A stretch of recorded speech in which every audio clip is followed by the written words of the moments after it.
James Comey and John Brennan, now under criminal investigation related to the Trump-Russia probe. Do you want to see these two guys behind bars? You're giving me the easiest segue of all time, because here is Donald Trump on some of those deep state type people like James Comey and John Brennan. President Trump, James Comey and John Brennan, now under criminal investigation related to the Trump-Russia probe. Do you want to see these two guys behind bars? Well, I know nothing about it other than what I read today, but I will tell you, I think they're very dishonest people. I think they're crooked as hell, and maybe they have to pay a price for that. I believe they are truly bad people and dishonest people, so whatever happens, happens. Lisa, I always say on the show, as a general rule, I don't love the idea of an incoming administration going after people from a previous administration, because it seems like that starts a crazy cycle that will never end, and then no good people will ever want to be in government. However, it seems to me that there's got to be someone has to pay the price for something. So if you took Russia, if you took Biden's incompetence and the conspiracy around that, or you took COVID, if you just took those three things, somebody has to pay a price for something at some point. Is that fair to say? That is 100% fair to say. And I'm going to give you an analogy. I come from the financial services industry, and we have this thing called Sarbanes-Oxley, right? I don't remember, if you remember that. And we also had the Dodd-Frank, where it talked about, like my company, financial planning, when I did my books, I had to have somebody signed their name that was personally responsible, that if somebody cooked the books or there was something that was wrong, there was a person that was held accountable. We couldn't say it was society, it was this entity, it was this administration, it was this.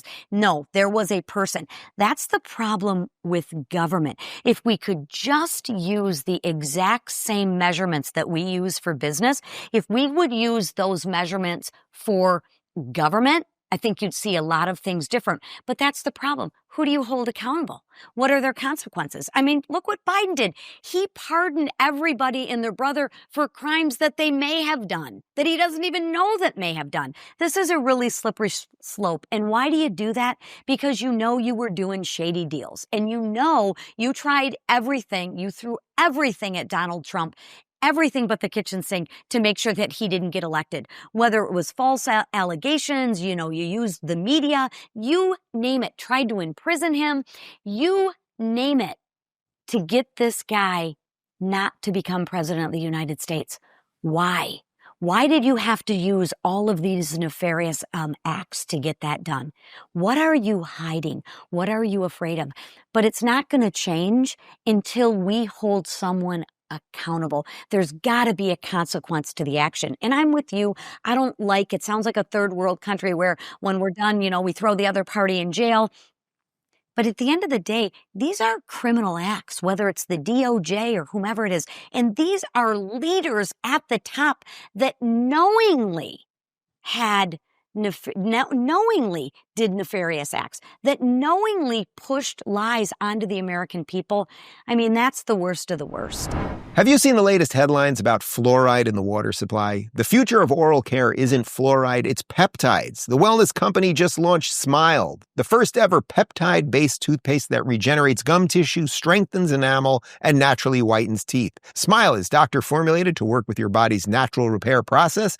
It boosts blood flow, stimulates collagen, and whitens without sensitivity. No fluoride, no peroxide, no artificial dyes, just clean, powerful ingredients that fight bad bacteria. Ready to upgrade your oral health? Head over to twc.health/Rubin and use code Rubin to get 15% off plus free shipping. Take action today for a healthier tomorrow. Here's John Brennan in his own words, still telling us now that there was no Russia hoax.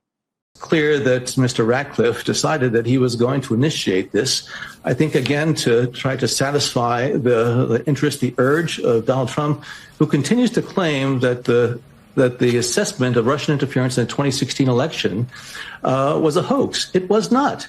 I really am very worried that what we're seeing now in this chapter of American history is a sad deterioration of, I think, the respect for the rule of law and for our system of government. And if a president of the United States is willing to weaponize intelligence and justice and, law enforcement investigators, and the people who head up these departments and agencies are willing to bow to it, we really are in deep, deep trouble, which was why I think so many people are worried about the direction this country is taking. Beth, I'm pretty sure that's what we call confession through projection. Isn't he guilty of everything he's accusing Donald Trump right there? Like, get a mirror. I was going to say, I agree with a lot of what he said, but the problem is he's aiming his hate at the wrong person. This was a group that defended an auto pen as president. Right? Like they were trying to tell us all sorts of things Biden's never been, at the top of his game. He's at the top of his game right now. Like these are the same people who tried to explain that. That was probably the largest cover up in American history. You look and they're still trying to defend it. Now you got people who are going to be taking the fifth because they don't want to actually have to answer the questions to Congress that they're asking now. But you look at Brennan, and I would ask anybody to go back and see the brilliant cross-ex that Trey Gowdy did of Brennan when he got him totally caught in that lie. And he knows that it's a lie, and he can sit here and claim that this is the worst thing. It is bad.